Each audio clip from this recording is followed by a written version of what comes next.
महाराष्ट्र में नासिक के भोंदू बाबा अशोक खरात की मुश्किलें बढ़ती ही जा रही हैं। आपको बता दें कि अब प्रवर्तन निदेशालय एनफोर्समेंट डायरेक्टरेट ने खरात के खिलाफ केस रजिस्टर कर लिया है, ईसीआईआर रजिस्टर कर लिया है और बहुत ही जल्द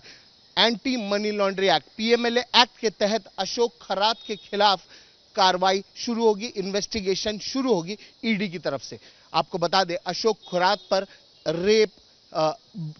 मानव बलि और इसके अलावा अघोरी और ब्लैक मैजिक एक्ट के तहत एसआईटी महाराष्ट्र पुलिस की स्पेशल इन्वेस्टिगेशन टीम ने केस दर्ज किया हुआ है और इसमें करीब 3 महिलाएं अभी तक आगे आ चुकी हैं। उन्होंने कंप्लेन किया है जिसमें उन्होंने अशोक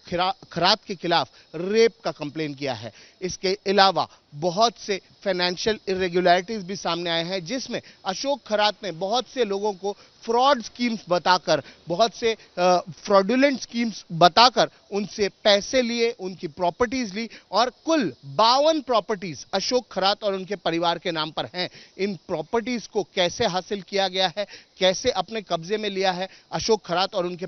परिवार ने, इस बारे में ईडी जरूर इन्वेस्टिगेशन करेगी। इसके अलावा जिन लोगों के पैसे गबन किए हैं, जिन लोगों से पैसे अन्य जगहों पर लगवाए हैं, जिन लोगों से अलग अलग प्रॉपर्टीज में पैसे लगवाए हैं, उस बारे में भी ईडी इन्वेस्टिगेशन करेगी और ईडी इसकी जांच करते हुए उन सारे लोगों की भी जांच करेगी जिन्होंने अशोक खरात की मदद की है, जो अशोक खरात के साथ रहे हैं। एक्टिविस्ट और अपोजिशन का यह कहना है कि अशोक खरात बहुत से पॉलिटिशियंस के संपर्क में था, बहुत से पॉलिटिशियंस जो इस वक्त पावर में हैं उनके संपर्क में था, बहुत से ऐसे अफसर हैं जो वरिष्ठ अफसर हैं महाराष्ट्र स्टेट के, उनके संपर्क में था और इस वजह से उसे कोई हाथ नहीं लगाता था, उसके खिलाफ कोई कंप्लेन नहीं करता था। पर अब एसआईटी रची गई है, एसआईटी फॉर्म की गई है, स्पेशल इन्वेस्टिगेशन टीम फॉर्म की गई है जिसमें 3 महिलाएं अभी तक सामने आकर कंप्लेन कर चुकी हैं और जो हेल्पलाइन नंबर अशोक खरात के खिलाफ कंप्लेन करने के लिए सेटअप किया है महाराष्ट्र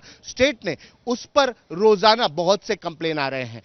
कुल 12 एफआईआर अशोक खरात के खिलाफ दर्ज हो चुके हैं जिसमें से रेप, मानव बलि, अघोरी और black magic act in sections के तहत एफआईआर है। इसके अलावा फाइनेंशियल फ्रॉड यानी कि पैसे गबन करने के लिए, फ्रॉड के लिए, चीटिंग के लिए इन सेक्शंस के तहत भी अशोक खरात के खिलाफ केसेस रजिस्टर किए गए हैं। 12 एफआईआर रजिस्टर हुए हैं। इन सारे एफआईआर्स को ध्यान में रखते हुए ईडी ने अब जांच शुरू की है। ईडी बहुत ही जल्द इस जांच में सर्च ऑपरेशन करेगी और अशोक खरात के साथ जो जो लोग इन्वॉल्व थे, जिन लोगों ने अशोक खरात की मदद की है, उनकी भी जांच की जाएगी, उन पर भी एक्शन लिया जाएगा। कैमरा पर्सन महेश मोरे के साथ दिव्येश सिंह, मुंबई, आज तक।